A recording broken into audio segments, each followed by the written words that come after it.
Bonjour à tout le monde, je suis Alexandre Michi, cardiologue à Montluçon. J'ai l'énorme plaisir aujourd'hui d'avoir comme invité le professeur Gabriel Steg. On est au congrès AHA à Chicago 2022 et donc le professeur Steg a modéré une session très intéressante concernant plusieurs essais, notamment l'essai Bright, l'essai Option, l'essai Precise et l'essai Ischemia Extend. Alors, bonjour professeur Steg. Bonjour.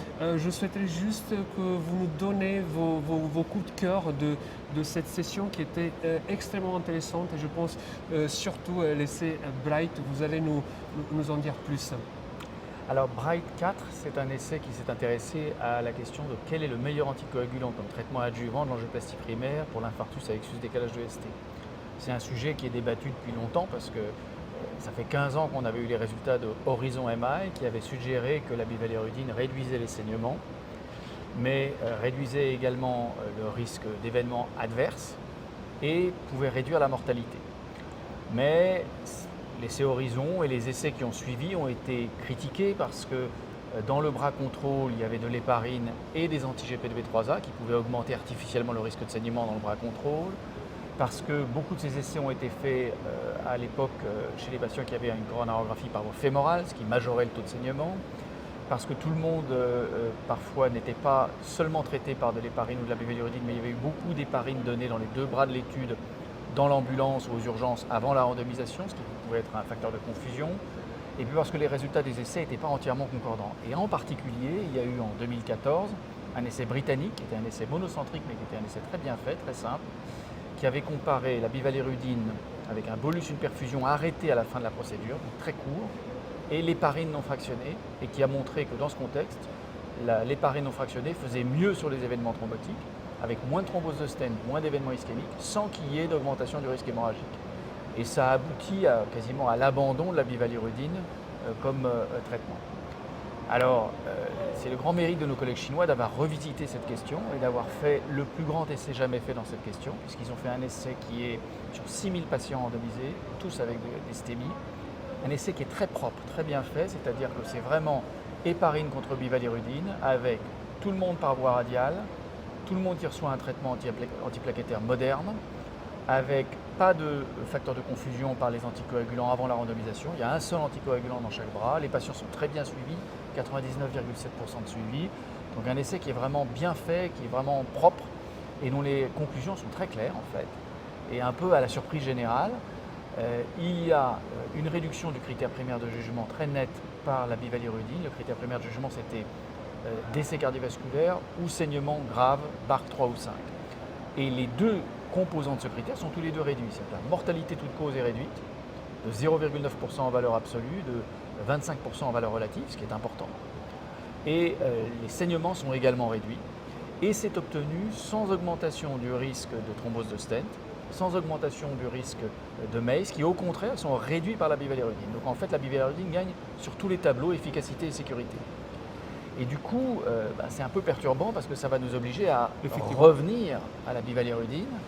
Je crois que c'est vraiment difficile de ne pas envisager de donner un traitement qui réduit la mortalité de 25% en valeur relative et de 1% en valeur absolue. Je ne vois pas quel bon argument on aurait parce que la bivalirudine, c'est pas si cher. Et le protocole que nos collègues chinois ont employé, c'est un bolus et une perfusion continuée 2 à 4 heures après la fin de la procédure sans changement de dose. Donc c'est pas très compliqué non plus. Bolus et une poche. Et je crois que l'essai est vraiment convaincant, il n'a pas a priori de faiblesse. Il est publié dans le Lancet d'hier et je crois qu'il devrait changer la pratique. D'autant plus qu'au même congrès, l'équipe de Greg Stone a présenté une méta-analyse sur données individuelles de tous les essais précédents où ils ont regardé spécifiquement les patients STEMI, donc la population qui ressemble à Bright 4. Et en fait, quand on poule tous les essais, sur les 15 000 patients STEMI des 6 essais précédents, dont l'essai Euromax qu'on avait fait, en fait on trouve des données qui sont très similaires, très proches, y compris la tendance à la réduction de mortalité qui est presque la même.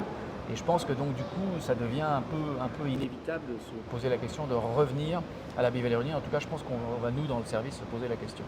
Donc bref, c'est le retour de la bivalirudine. Oui, back to the future. Oui, effectivement.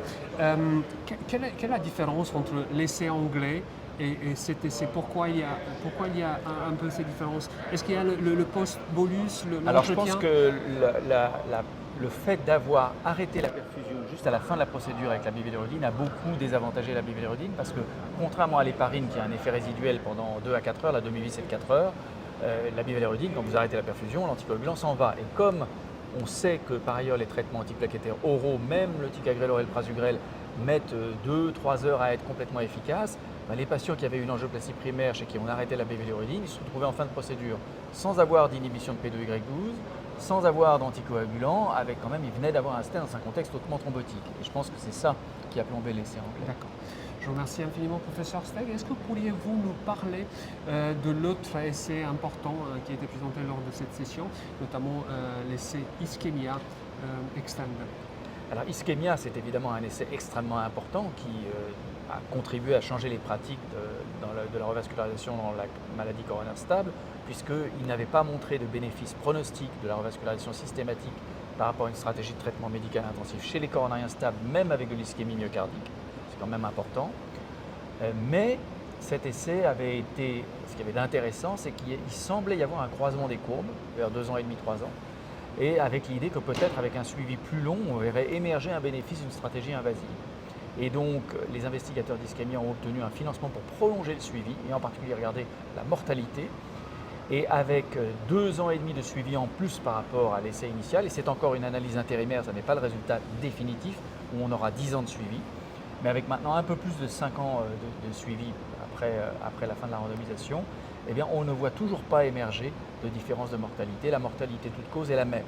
Alors, il y a une observation qui est un peu intrigante, qui est qu'on a des effets divergents sur la mortalité cardiovasculaire, où la stratégie invasive semble bénéfique, et sur la mortalité non cardiovasculaire, où la stratégie invasive semble délétère. Je ne suis pas sûr qu'il faille accorder une importance très grande à cette analyse, parce qu'on sait combien il est difficile de déterminer avec précision la cause du décès chez quelqu'un qui est ambulatoire et qui n'est pas hospitalisé. Il est mort dans son sommeil ou elle est morte dans son lit.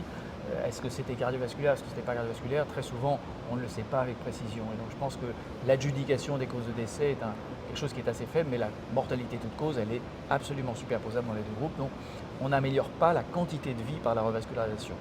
Ce qu'on sait en revanche, c'est que chez les gens très symptomatiques, on améliore leur qualité de vie. Donc ça ne veut pas dire qu'il n'y a aucun rôle pour une stratégie de revascularisation chez les coronariens stables, mais le rôle, il est essentiellement d'améliorer la qualité de vie chez les gens qui sont très gênés. Parfait. Je vous remercie infiniment au nom de la communauté CNCH et on espère vous revoir bientôt aux autres congrès dans le monde et en France, bien sûr. Avec plaisir. Merci beaucoup.